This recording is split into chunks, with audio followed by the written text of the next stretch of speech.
وأحسن منك لم تر قط عيني، وأجمل منك لم تلد النساء.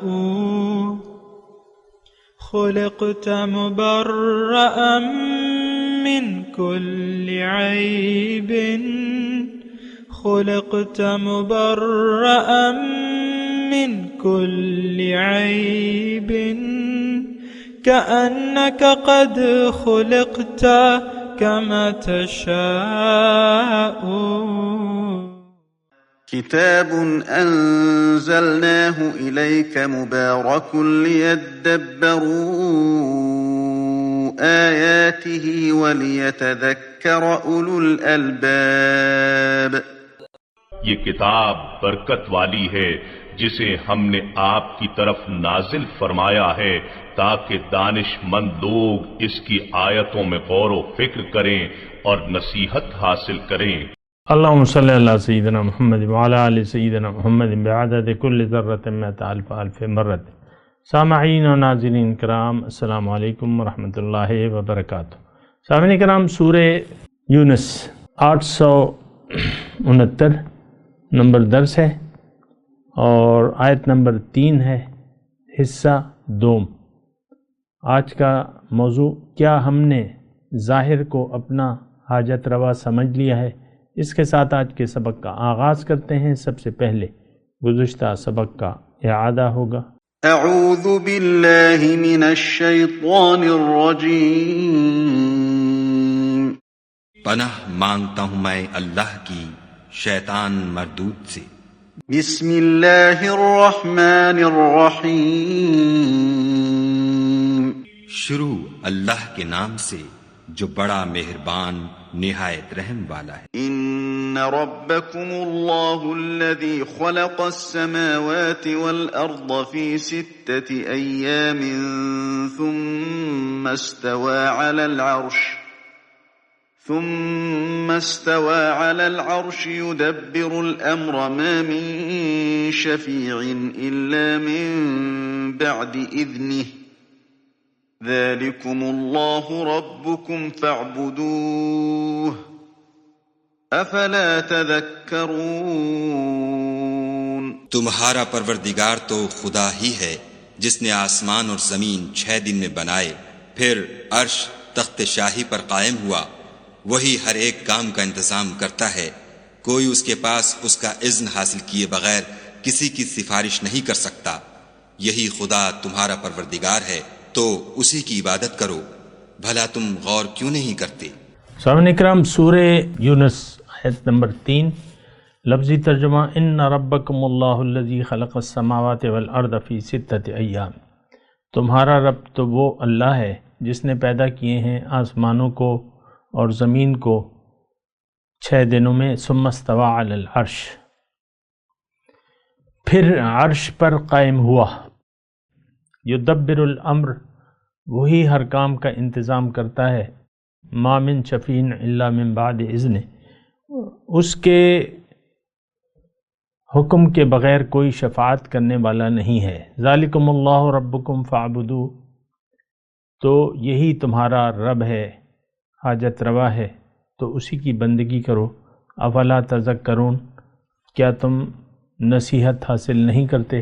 سامعین اکرام، بہت ہی بنیادی مضامین ہیں، اور خاص طور پہ آپ دیکھیں کہ جو مکی مضامین ہیں، مکی، یہ یعنی قرآن کی اصل کے بارے میں ہے۔ احکامات پھر مدینے میں تو زیادہ تر احکامات آئے ہیں، لیکن وہاں بھی یعنی اصولی باتیں تو وہاں بھی ہوئی ہیں وہاں کے مضامین میں، لیکن قرآن کا زیادہ تر غالب حصہ جو ہے وہ مکے میں نازل ہوا ہے۔ اور اصل بات جو ہے وہ یہی ہے کہ انسان کی بنیاد جو ہے وہ ایک عقیدہ ہے، یعنی انسان کی کامیابی کی بنیاد جو ہے وہ ایک صحیح عقیدہ ہے۔ اور یہاں میں یہ بھی عرض کر دوں کہ سامعین اکرام کہ ہم اگر سوچ و فکر سے کام نہ لیں تو انسان کی قوتیں جو ہیں یعنی محدود ہیں، سوچنے کی، سمجھنے کی، دیکھنے کی، سننے کی، قوتیں اس کی محدود ہیں، اور وہ آپ کو پتہ ہے کہ ہماری عقل جو ہے وہ حواس خمسہ تک کام کرتی ہے، اس سے زیادہ کام نہیں کرتی. یعنی جو چیز باطن سے تعلق رکھتی ہے وہ ہماری سمجھ میں نہیں آتی، اور جب سمجھ میں نہیں آتی تو اس کے متعلق ہمارا یقین نہیں بنتا. جیسے کہ ظاہر کو دیکھنے سے ہمارا ایک یقین بن جاتا ہے. یہ بہت بنیادی بات میں کر رہا ہوں اللہ تعالیٰ کی توفیق سے، اور دوبارہ میں اس کو دہرا دیتا ہوں. اور وہ بات میں یہ کہنے کی کوشش کر رہا ہوں کہ دیکھیں ہمارے پاس جو عقل ہے وہ محدود ہے، اور وہ حواس خمسہ تک محدود ہے، ظاہر تک محدود ہے. حواس خمسہ آپ کو معلوم ہے کہ جو بھی اس کی زد میں آتا ہے تو اس پر ہی اس کا یقین ہوتا ہے. ہمارا یقین اسی پر ہوتا ہے جو حواس خمسہ کی زد میں آتے ہیں. عام طور پہ آپ دیکھ لیں، یعنی عام طور پہ آج کل جو ماحول ہے وہ یہ ہے کہ جو چیز حواس خمسہ سے تعلق رکھتی ہے آج، اس پر تو ہمارا یقین ہے، اور جو باطن سے تعلق رکھتی ہے اس پر ہمارا یقین نہیں ہے. لیکن جبکہ حقیقت یہ ہے کہ جو چیز ظاہر سے تعلق رکھتی ہے وہ اصل نہیں ہے، جو چیز باطن سے تعلق رکھتی ہے وہ اصل ہے. اس بات پہ بھی تھوڑا سا غور کر لیں. مجھے جلدی نہیں ہے مضمون بیان کرنے کی، آپ ذرا اس بات پہ غور و فکر کریں میرے ساتھ. میں دوبارہ یہ جملہ کہتا ہوں، جو ہمارے حواس خمسہ کی زد میں آتی ہے وہ اصل نہیں ہے، وہ حقیقت نہیں ہے، وہ اصل نہیں ہے. لیکن جو چیز باطن سے تعلق رکھتی ہے وہ چیز اصل ہے، وہ حقیقت ہے. یہ جملہ میں نے 2 بار آپ کو، اس پہ ذرا سوچیں آپ. اب دیکھیں ایک اور بات میں یہاں کہہ دوں کہ اگر حواس خمسہ پر ہم نے اعتبار کر لیا، اس کی بات کو مانا، تو ہم نقصان میں پڑ جائیں گے. لیکن جو حق ہے اللہ، اس کی بات پر ہم نے اگر دھیان دیا تو اور خاموش رہے، وَإِذَا قُرِئَ الْقُرْآنَ فَاسْتَمِعُوا لَهُ وَأَنصِتُوا لَعَلَّكُمْ تُرْحَمُونَ. سبحان اللہ، کیا کیا اللہ تعالیٰ نقطے بیان فرما دے. جب قرآن پڑھا جائے تو خاموش رہو اور اسے سنو، مطلب اس پر یقین کرو. خاموش رہو، سنو، اس پر یقین کرو تاکہ تم کامیاب ہو جاؤ. رحم صرف ایک صورت میں ہوگا ہم پہ. ایک بات نوٹ کر لیں، رحم اس صورت میں ہوگا انسان پہ، یہ اللہ کی رحمتوں کا مستحق ہوگا اگر یہ اللہ کی آواز کو سنے اور اس کی آواز پر کان دھرے، خاموش رہے اور عمل شروع کر دے. وَقَالُوا سَمِعْنَا وَأَطَعْنَا، انہوں نے کہا، یہ مومنوں کی صفت آ رہی ہے، ہم نے سنا اور ہم مان لیا، ہم نے اطاعت کی. غفرانک ربنا، اے اللہ تعالیٰ تیری بخشش درکار ہے. سبحان اللہ. تو دیکھیں یہ بنیادی بات ہے، مضمون مشکل نہیں ہے، لیکن اس وقت یہ دیکھیں قرآن اس وقت سمجھنا مشکل ہو جاتا ہے جب اس کو ہم ایک خاص زمانے میں مقید کر دیتے ہیں. قرآن پاک سمجھنا اس وقت مشکل ہو جاتا ہے جب آپ اس کو غیر کے لیے مانتے ہیں. قرآن پاک اس وقت سمجھنا مشکل ہو جاتا ہے جب اس میں آپ ہدایت نہیں تلاش کرتے. لیکن قرآن نور ہے، روشنی ہے. اگر آپ اس کو اپنے لیے سمجھیں، اگر آپ اس کی ضرورت محسوس کریں اور آپ اس کو خاموشی سے سنیں، یقین کر لیں اور اس پر عمل شروع کر دیں. یہ مختصر میں بات کو، لیکن میں اپنے مضمون کی طرف آتا ہوں. لیکن میں اس کو تھوڑا سا اور بڑھانا چاہتا تھا. جو نقطہ میں نے بیان کرنا تھا وہ میں نے ابھی نہیں کیا ہے. میں آپ کو یہ کہہ رہا ہوں کہ اگر آپ ایسا کریں کہ اللہ کی آواز پر کان دھریں اور اس پر یقین کر لیں اور اس کے مطابق آپ زندگی گزارنا شروع کر دیں تو آپ پر رحم کیا جائے گا. لعلکم ترحمون.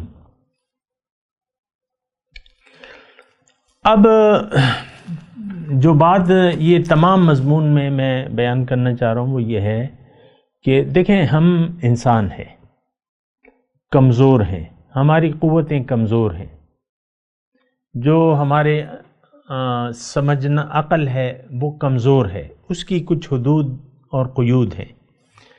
تو ہم نے اس تک محدود نہیں رہنا، کیونکہ ہماری منزل جو ہے وہ ظاہر نہیں ہے. تو ہم نے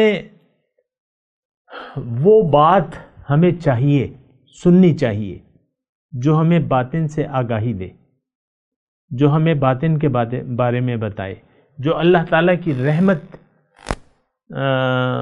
کا ہمیں حقدار بنا دے، وہ بات ہمیں سننی چاہیے. تو یہ جو آیات ہیں یہ میں خاص طور پہ آپ سے دوبارہ گزارش کر رہا ہوں کہ اس مضمون کو جو بھی ہم قرآن پڑھ رہے ہیں اس کو آپ اپنے لیے سمجھیں. یا تو یہ قرآن ہمارے لیے حجت ہوگا یا ہمارے خلاف حجت ہوگا. حضور صلی اللہ علیہ وسلم کے فرمان کا مفہوم ہے یہ. یا تو یہ قرآن پاک ہمارے حق میں ایک دلیل ہوگا، حجت ہوگا، یا ہمارے خلاف ایک دلیل ہوگا. تو آج کل کا جو ماحول ہے ہم تو قرآن کی بات، اللہ کی بات سننے کے لیے تیار بھی نہیں ہے. اس بات کو بھی آپ نوٹ کر لیں کہ ہم اللہ کی باتوں کو سننے کے لیے تیار نہیں ہیں. ہم نے دھیان دیا ہوا ہے باطل کو ہم نے دھیان دیا ہوا ہے، اور جو چیزیں ہمیں نظر آ رہی ہیں اس پر ہمارا یقین ہے، اور جو چیزیں نظر نہیں آ رہی اس پر ہمارا یقین نہیں ہے.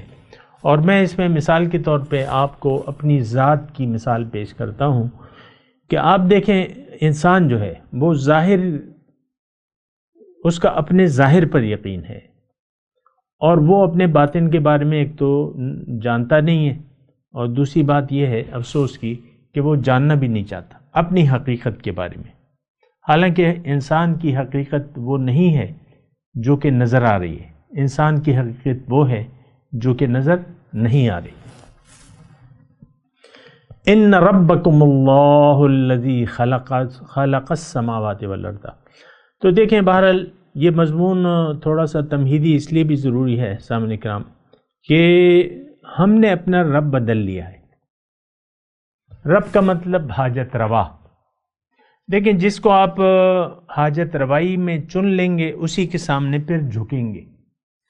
دنیا، مال و دولت، ظاہر کو ہم نے حاجت روا مان لیا ہے. یہ ایک ایسی بات ہے جس کے لیے اس وقت مجھے کوئی دلیل دینے کی ضرورت نہیں ہے. ظاہر کو ہم نے حاجت روا مان لیا ہے، ظاہر کے سامنے ہم جھک گئے اور ظاہر کے پیچھے دوڑ رہے ہیں. حالانکہ بات تو یہ نہیں ہے، حقیقت تو یہ نہیں ہے. ہماری حاجتیں پورے کرنے والا گزشتہ درس میں میں نے آپ کو بتایا تھا کہ وہ اللہ تعالیٰ کی ذات ہے. رب ہمارا اللہ ہے، اول تا آخر، انسان کی پیدائش سے پہلے بھی اور پیدائش کے بعد بھی اور موت تک اللہ تعالیٰ ہماری ربوبیت کر رہا ہے. اور دیکھیں اللہ تعالیٰ کا تو ہم سے یعنی اللہ تعالیٰ تو ہمارے ساتھ بالکل ہی یعنی ہمارے پاس ہے، نزدیک ہے. قرآن میں ہے آیت وَإِذَا سَأَلَكَ عِبَادِي عَنِّي فَإِنِّي قَرِيب. اور جب آپ سے میرے بندے میرے بارے میں پوچھیں تو آپ انہیں کہتے ہیں کہ میں تو قریب ہوں تمہاری. اجیب دعوت الداع اذا دعان، پکارنے والے کی پکار کو میں سنتا ہوں. فَلْيَسْتَجِيبُوا لِي، تو چاہیے کہ یہ میری بات کا جواب دے، میری بات کو مان لے. وَلْيُؤْمِنُوا بِي، اور مجھ پہ یقین کر لے. لَعَلَّهُمْ يُرْشَدُونَ، تاکہ یہ منزل تک پہنچ جائیں. تو دیکھیں اصل جو انسان کی کامیابی ہے وہ یہ ہے کہ یہ اللہ کو رب مان لے، حاجت روا. دیکھیں حاجت روائی یہ بڑا یعنی ایک اچھا لفظ ہے اردو میں. تو خیر اس کا مادہ تو عربی ہے، حاجت جو ہے وہ عربی زبان کا بنیادی طور پہ لفظ ہے، لیکن یہ دو میرے خیال سے حاجت اور روا، یہ روا جو ہے وہ فارسی کا ہے، یہ اردو تو آپ کو معلوم ہے لشکری زبان ہے، مختلف زبانیں مل کے یہ زبان بنی ہے، لیکن بہرحال ہم نے تو اپنا مطلب لے لینا۔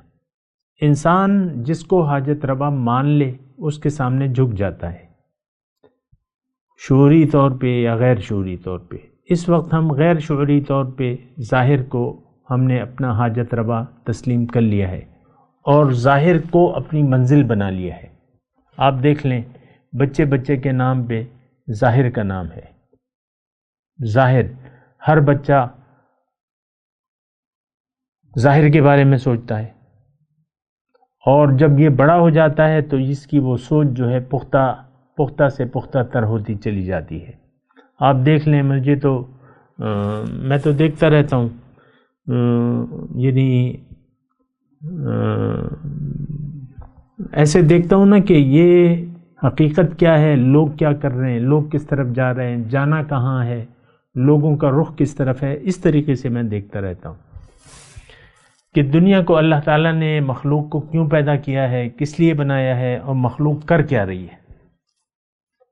بہرحال تو میں آپ کو یہ کہہ رہا تھا کہ حاجت روا جس کو بھی آپ تسلیم کر لیں گے اسی کے سامنے آپ سر جھکا دیں گے، پھر اس کے بندے بن جائیں گے۔ تعس عبد الدینار و عبد الدرہم، درہم و دینار کا بندہ ہلاک ہو گیا، کیوں کہ وہ اس کے سامنے جھک جاتا ہے۔ درہم و دینار کیا ہے؟ ظاہر ہے، دنیا ہے۔ اب دنیا میں صرف ظاہر، یہ صرف درہم و دینار تو نہیں ہے، اور چیزیں بھی ہیں جس کے سامنے ہم جھک جاتے ہیں، جو چاہتے ہیں۔ اس کا میں آپ نام قرآن نے وہ بیان کیے، زُيِّنَ لِلنَّاسِ حُبُّ الشَّهَوَاتِ مِنَ النِّسَاءِ وَالْبَنِينَ وَالْقَنَاطِيرِ الْمُقَنطَرَةِ مِنَ الذَّهَبِ وَالْفِضَّةِ وَالْخَيْلِ الْمُسَوَّمَةِ وَالْأَنْعَامِ وَالْحَرْثِ، یہ چیزیں مزین ہیں، اس کو ہم فائدہ دینے والی چیزیں سمجھ رہے ہیں، اسی کے سامنے ہم جھکے ہوئے۔ پھر اللہ تعالیٰ دوسری آیت میں فرماتا ہے کہ دیکھو ان کان آباؤکم و ابناؤکم و اخوانکم و ازواجکم و عشیرتکم و اموال اقترفتموہا و تجارتا تخشون کسادہا و مساکن تردونہا احب الیکم من اللہ و رسولہ و جہاد فی سبیلہ فتربصوا حتی یأتی اللہ بامرہ۔ 8 چیزیں اللہ تعالیٰ نے گنوائی ہیں کہ اگر یہ چیزیں جو ہیں تمہیں اللہ اور اس کے رسول سے زیادہ محبوب ہیں، ہمارے لیے تو ہیں محبوب، آپ تو انکار نہیں کر سکتے، آپ تو ظاہر کے گرویدہ ہیں، باطن کے تو ہم گرویدہ نہیں ہیں۔ باطن کی حقیقت، واحد حقیقت اللہ، باطن کے تو ہم گرویدہ نہیں ہیں، ہم تو ظاہر کے گرویدہ ہیں، ظاہر کے سامنے جھکے ہوئے ہیں، ظاہر کو سجدہ کیا ہوا ہے، سجدہ کرنا تھا اللہ کو، اور ہم نے تو ظاہر کے سامنے جھک گئے ہیں اور ظاہر کے سامنے سجدہ ریز ہیں۔ اور سجدہ جس کو آپ کرتے ہیں وہ معبود ہوتا ہے۔ اللہ کو اگر آپ نے حقیقی سجدہ کر لیا تو بس وہی آپ کا معبود ہے۔ ہم نے تو غیر اللہ کو معبود بنا لیا ہے اور غیر اللہ کے سامنے جھکے ہوئے ہیں، اور یہ بات مناسب نہیں ہے۔ بہرحال یہاں جو ہے مضمون یہی ہے۔ دیکھیں میں آپ کو دوبارہ کہہ رہا ہوں، سورہ یونس، یہ ایک ایک آیت ہمارے لیے ہے، ایک ایک آیت۔ اس میں جان بوجھ کے جن حالات میں یہ نازل ہوئی ہیں اس کی تفصیل سے میں آپ کو نہیں بتا رہا، کیوں کہ اب وہ تفصیل سب ہمارے سامنے ہے۔ یعنی وہ واقعات، یعنی دور جاہلیت ہے یہ۔ انسان مٹیریل کے سامنے سجدہ ریز ہے آج کا انسان، خواہ وہ مسلمان آپ کو کہتا ہے کہ ہندو کہتا ہے کہ عیسائی کہتا ہے، جو بھی ہے، لیکن ہمارا سجدہ ظاہر کے سامنے ہے۔ اور وہ ہونا چاہیے تھا باطن کے سامنے، کیونکہ رب ہمارا اللہ ہے. ان ربکم اللہ، تمہارا رب تو اللہ ہے. بہرحال میں تھوڑا سا یہاں رک کے آگے بڑھوں گا. اب رب کی اللہ تعالیٰ اپنے خصوصیات بیان کر رہا ہے کہ دیکھیں یہ ہر جو حاجت روا ہے اس میں طاقت دیکھی جاتی ہے، اور اس کی طاقت کو مد نظر رکھ کر دیگر طاقتوں سے موازنہ کیا جاتا ہے. تو جو زیادہ طاقت والی چیز ہے اس کے سامنے انسان جھکتا ہے. اب مثال کے طور پہ ایک ڈھیر چاندی کا ہے اور ایک ڈھیر سونے کا ہے، تو کسی کو اگر آپشن دی جائے کہ اس میں سے ایک ڈھیر ہی تم اٹھا لو، تو وہ تو سونے کے ڈھیر کی طرف جھکاؤ کرے گا. سونے کے سامنے چاندی کی تو اتنی قیمت نہیں ہے لیکن اتنی تو نہیں ہے. سونا بہت زیادہ قیمتی ہے. تو اب یہ حاجت روائی تو ٹھیک ہے، میں یہ کہہ رہا ہوں کہ ٹھیک ہے اگر ہم ظاہر کو ہم نے حاجت روا بنا لیا ہے اور ظاہر کے سامنے جھک گئے، لیکن اللہ تعالیٰ فرما رہا ہے کہ تم تھوڑا موازنہ تو کرو. تمہارے پاس تمہیں میں نے عقل دی ہے، تم سوچو میں نے یہ کام کیے ہیں اور میں یہ کام کر سکتا ہوں اس آیت میں. اب یہ جو مضمون ہے یہ اب چل رہا ہے. آیت نمبر 3، آیت نمبر 4، آیت نمبر 5، آیت نمبر 6، اور پھر یہ اسی طرح 6 نمبر آیت تک جو ہے یہ مضمون اس طریقے سے چل رہا ہے کہ اس میں اللہ تعالیٰ اپنی قدرتیں بیان فرما رہے ہیں. تھوڑا سا میں آپ کو ایڈوانس کہہ دوں نا تاکہ آپ کو سمجھنے میں اور ربط سمجھنے میں مشکل نہ ہو. تو اس میں اللہ تعالیٰ اپنی طاقت بتا رہا ہے کہ میری طاقت تو یہ ہے، میرے پاس میں یہ کر سکتا ہوں، میں نے یہ کیا ہے اور یہ میری قدرتیں ہیں. اب دیگر تم نے جس کے سامنے سجدہ جس کو حاجت روا بنا لیا ہے یا جس کے سامنے تم نے سر جھکا دیا ہے اور پیغمبر کی دعوت کے باوجود تم میرے سامنے سر جھکانے کے لیے تیار نہیں ہو، تو تھوڑا سا موازنہ تو کر لو. وہ بات ہو رہی ہے. تو ان ربکم اللہ، سب سے پہلی تو یہ بات الذی خلق السماوات والارض فی 6 ایام. کائنات ہمیشہ سے تو نہیں تھی، ابھی اللہ تعالیٰ نے پیدا فرمائی ہے 6 دنوں میں. 6 دنوں کا مطلب 6 دور، 6 زمانے. اب جتنا بھی ہے زمان اللہ تعالیٰ بہتر جانتا ہے، اس میں ہمیں کوئی فرق نہیں پڑتا. لیکن تدریجاً اس میں ایک نقطہ یہ ہے کہ تدریجاً یہ عالم اسباب ہے اور تدریجاً ہر کام ہوتا ہے. قدرت کا ہر کام تدریجاً ہوتا ہے. بارش ایک دم نہیں بنتی برستی، فصل ایک دم نہیں اگاتی، انسان ایک دم نہیں پیدا ہوتا، جانور ایک دم نہیں پیدا ہوتے،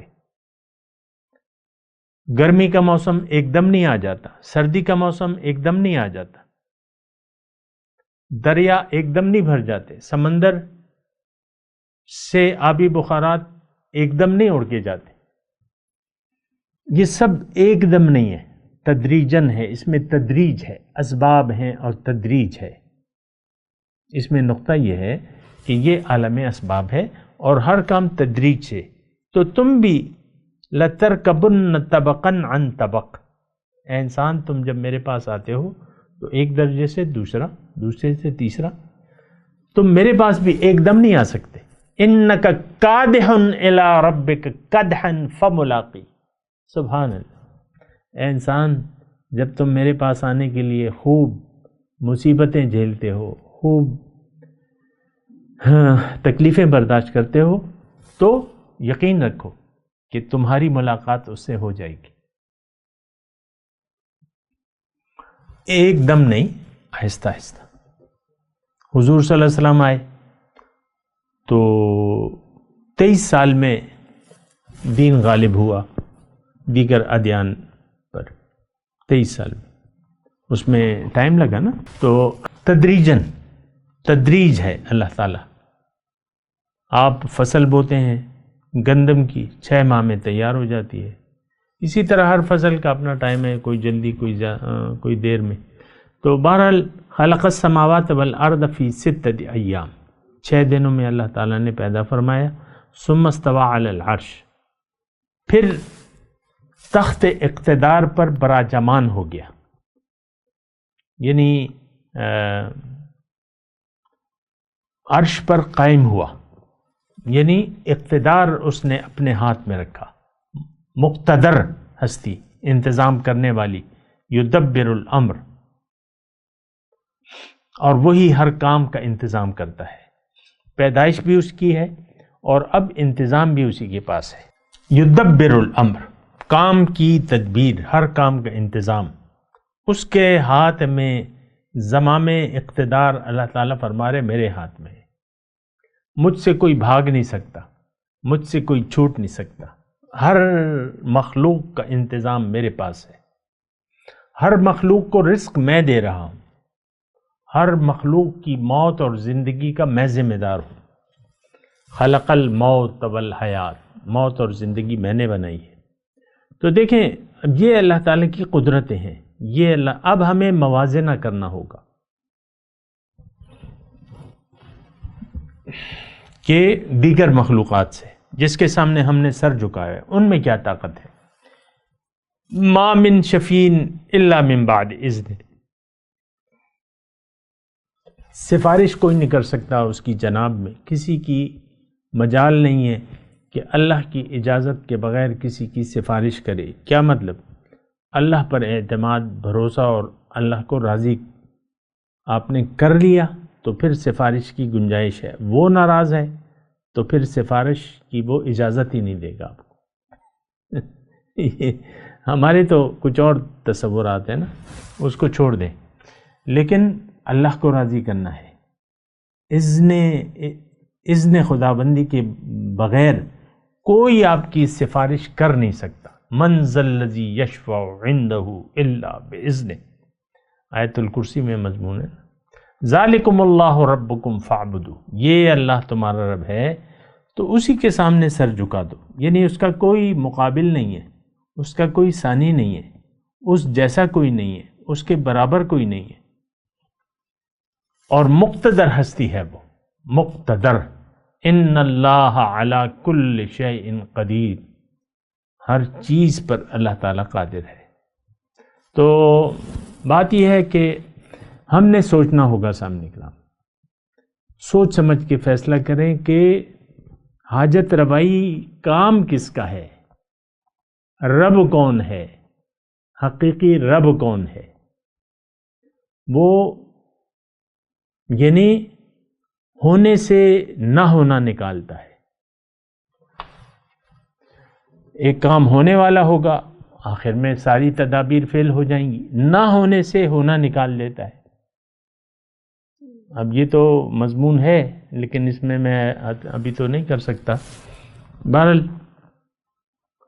باقی بات کریں گے انشاءاللہ اس کے اگلے سبق میں. اعوذ باللہ من الشیطان الرجیم، بسم اللہ الرحمن الرحیم. ان ربکم اللہ الذی خلق السماوات والارض فی 6 ایام ثم استوى علی العرش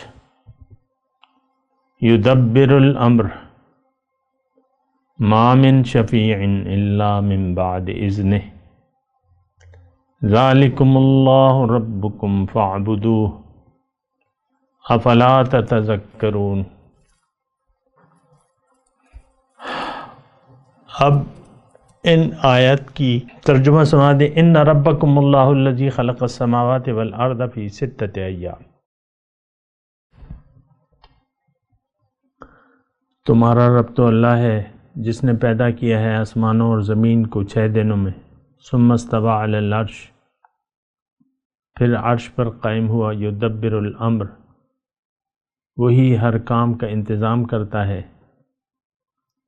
ما من شفیع الا من بعد اذنہ، کوئی سفارش کرنے والا نہیں ہے اس کی اجازت کے بغیر. ذالکم اللہ ربکم فاعبدوہ، یہی اللہ تمہارا پروردگار ہے تو تم اسی کی عبادت کرو۔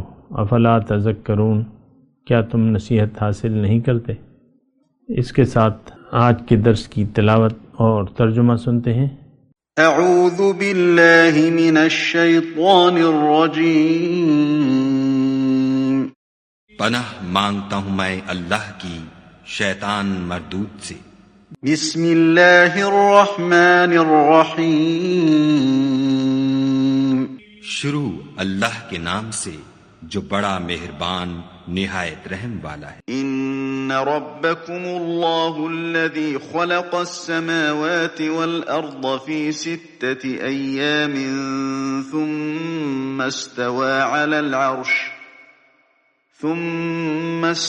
على العرش يدبر الأمر ما من شفيع إلا من بعد إذنه ذلكم الله ربكم فاعبدوه أفلا تذكرون۔ تمہارا پروردگار تو خدا ہی ہے جس نے آسمان اور زمین 6 دن میں بنائے، پھر عرش تخت شاہی پر قائم ہوا۔ وہی ہر ایک کام کا انتظام کرتا ہے، کوئی اس کے پاس اس کا اذن حاصل کیے بغیر کسی کی سفارش نہیں کر سکتا۔ یہی خدا تمہارا پروردگار ہے تو اسی کی عبادت کرو، بھلا تم غور کیوں نہیں کرتے؟